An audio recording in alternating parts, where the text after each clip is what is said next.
Have you noticed that frugalism isn't trendy on social media? You go on TikTok, you go on Instagram, and it looks more and more like a giant advertising showcase, not a window to the world. That idea of living with what you have, living with less, not consuming too much, it's not trendy because it doesn't generate clicks. But in today's video, I want to talk to you about 7 things, 7 completely normal things that social media has already made us forget. The first of them has to do with beauty, a kind of beauty that doesn't require constant upkeep.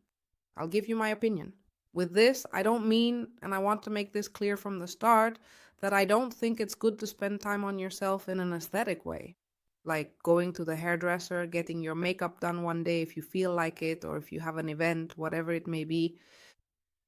Keeping yourself well maintained.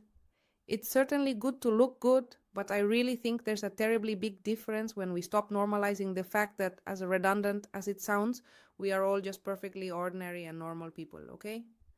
To be honest, when I first wake up in the morning, I definitely don't look like I'm about to go straight to a fancy gala.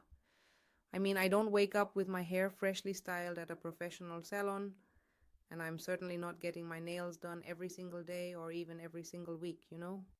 I don't know, it's like social media encourages exactly that, to make you think that it's normal to have your nails done all month, even with different colors every week. Personally, I don't get my nails done. I know that might be just the opposite extreme, and I'm not saying that the right thing is to be like me. Everyone is the way they are.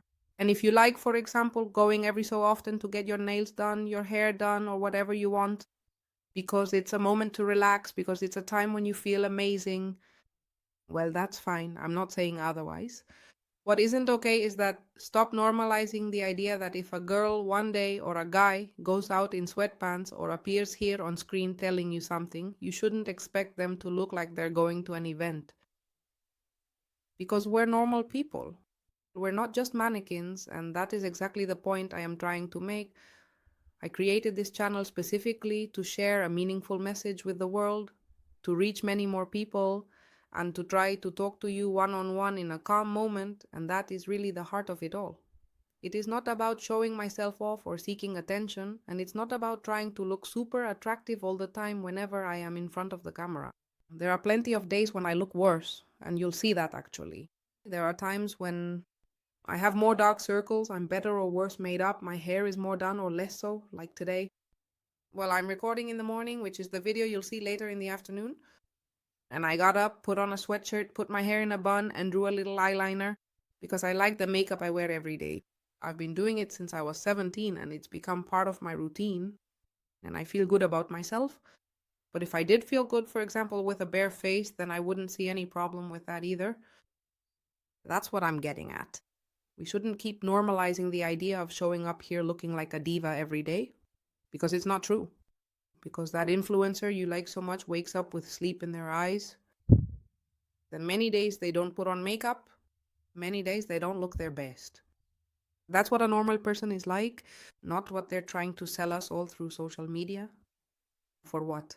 Well, so that you keep consuming, so that you keep going to that nail salon she recommends every week to keep trying to look like her, not to be yourself.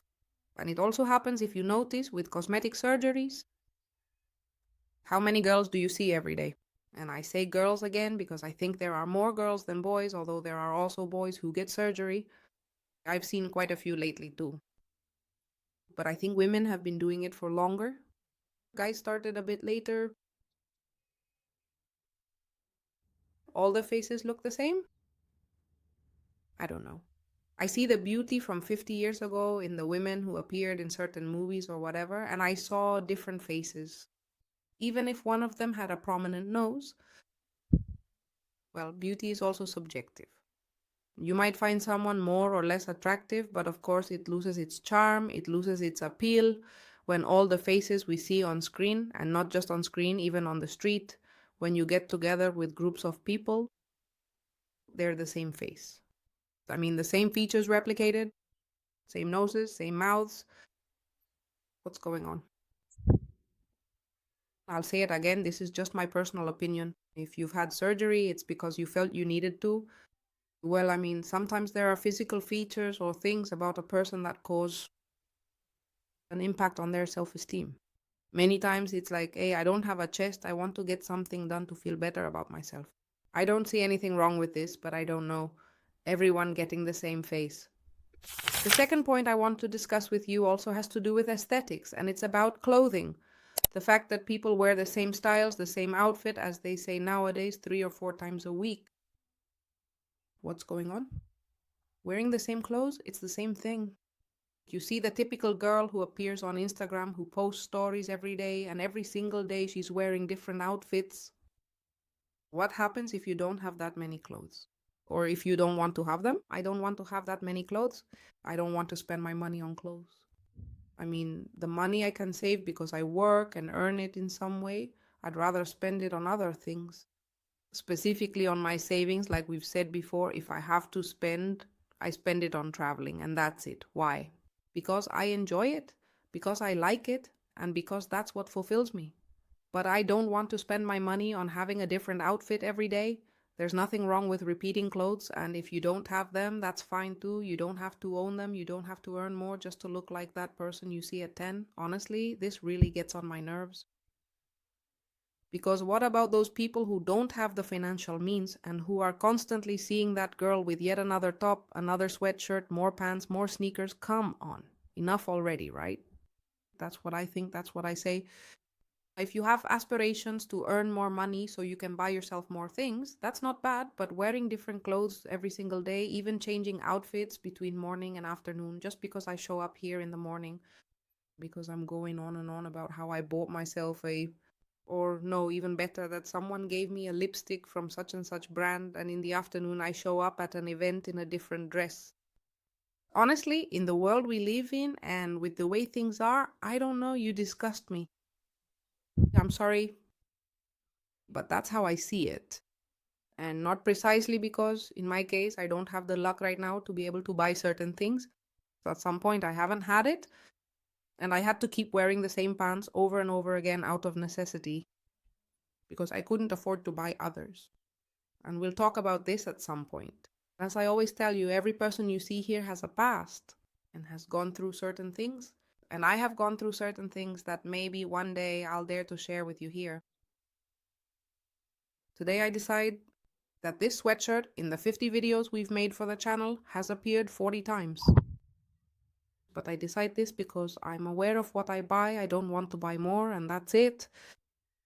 But it seems to me, well, I don't know how to describe the fact of so much consumption, of so much, I don't know, you get what I mean. Point number 3 is also quite related to the previous ones. And it's the fact of normalizing, once again, being able to use the same wallet or the same bag for many years. Raise your hand, everyone watching me, if you have a wallet that's already 10 years old, 15 years old, and you always use the same one because it doesn't wear out, because it's good quality, and because it's still useful. Why do I have to buy another one? The topic of bags. As a minimalist, I'm in favor of this, and well, because that's just how I am. I prefer to have 2 good bags. Why would you want 500 bags? A couple of good bags, or even just one good bag at a given time, which has also happened to me. There have been times when I only had one bag and couldn't buy another, so I bought one that was good quality and made it last for a long time until I got another one. Generally, when you choose this approach, it's also a good idea to buy a bag that doesn't go out of style. And if you don't really care about that, then just buy whichever one you want. But I think that basics tend to be interesting products because the years go by. You can keep using them and it's totally fine. We've normalized again the idea that, oh, now banana-shaped bags are in style. So everyone rushes out to buy one of those banana-shaped bags, just as an example. We've normalized the habit of constantly changing wallets. No, now cowhide ones are in style because... Thank you. I think the last wallet I replaced was because my mom gave it to me as a gift. Because honestly, the one I had was begging for mercy. And it's not about being stingy, because I could have bought myself 40 different wallets. But I just find it pointless. Again, that's just my personal opinion. And I'm sure there are people here who won't agree and will tell me I'm stingy. How can you go around with a wallet that's falling apart? It's not falling apart. The wallet is fine. I'm not going to that extreme either. Okay? When I see it's time to retire it, I retire it. But I think a good wallet can last you many years, and there's absolutely nothing wrong with that. Moving away from our own appearance, let's talk about things around the house. Let's normalize again having a Frankenstein kitchen. I have one. One day, if you want, I'll show it to you. I admit I'm not one of those aesthetic minimalists. There are, well, a million channels like that on YouTube. They have everything white. All the cups in the world are white or black or gray. I have a mix of cups, not many, but they're all different.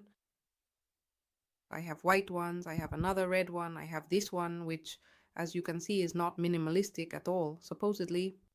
Because, of course, depending on how you understand minimalism, I don't see it as something aesthetic. I see it as a philosophy that goes much further. That cup is probably about 8 years old now. It hasn't broken. I like it. In fact, coffee tastes amazing to me in it. Because I don't know if this happens to you, but it happens to me. Depending on where I drink my coffee, it tastes different to me. I suppose it's a psychological thing. Because the coffee is the same, but in this cup, it tastes divine to me.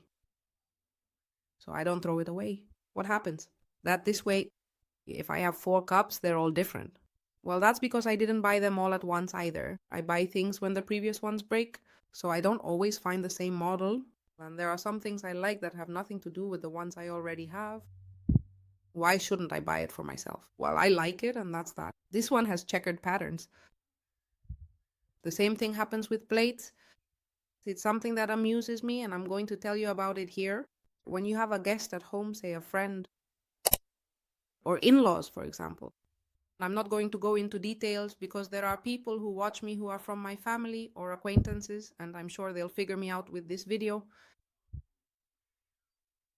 I could match all the similar or identical plates because I do have some dinnerware sets, well, because they've been gifts, not because I spend a lot of time going out to buy dinnerware. If I'm missing a plate for whatever reason, I replace it, and the same thing happens as with the mugs. If the same one isn't available, then it's just not available. Or if I like one because it has a flower on it or something, I just go and buy it. Hey, what do you want me to do? But there have been times when I've used a bit of cunning, which actually isn't usually a trait associated with Spaniards, and I've done it on purpose. I've set the table and I put out a different plate than before. Just imagine my cousin gets this one and someone else gets another one. I even gave someone a mug instead of a glass to drink water, even though I do have glasses, and I did it on purpose. I admit it because I know there are people who really pay attention to these things, and they leave saying, damn, not all the glasses and all the... Do these people not have glasses? Don't they have matching plates? Honestly, what I care about when someone comes over to eat is that the food is good. So if you're going to judge me because I gave you a plate of a different color, don't come over to eat anymore. Thank you. Don't come anymore, because every time you do, if I see that you're thinking it, because I know you are, I'm going to give you the tackiest plate I have. The one where, for me, macaroni tastes amazing. Well, anyway, this is just a personal comment. You don't have to have all your dishes be identical. It's fine. If you do have them, that's great. I'm not saying it's not. It looks really nice in photos. And yes, it's pleasant, okay? All right. Visually, sure. But if you don't have matching dishes and instead have a mix from all over the place, don't worry. The important thing is what's on the plate, not the plate itself. Number 5, the furniture. The same person who comes into your house and judges you for your dishes will also judge you for your furniture. Damn, here there's a black piece of furniture, over there a white one, and there's an orange one. Sometimes you have furniture that's been handed down to you. Thanks, well, because, maybe my mom had this piece of furniture left over because she's not going to use it in her house anymore. Andrea, do you want this piece of furniture? I'll keep it because it works for me. Or situations like that. Or imagine if you're renting. I'm not going to put furniture in a rental apartment. What's going to happen to that furniture later? I'm just going to leave whatever is already there. If I have this one, then I have this one. That's it for me. It doesn't cause me any visual stress, not at all, even if one is black and the other is white.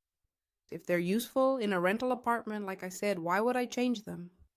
I don't even know where I'll go next.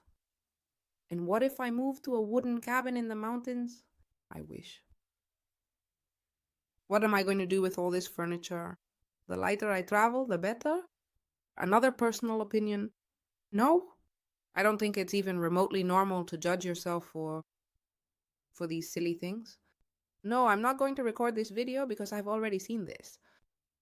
I've seen it because I know other content creators, more people who have wanted to start a YouTube channel, for example.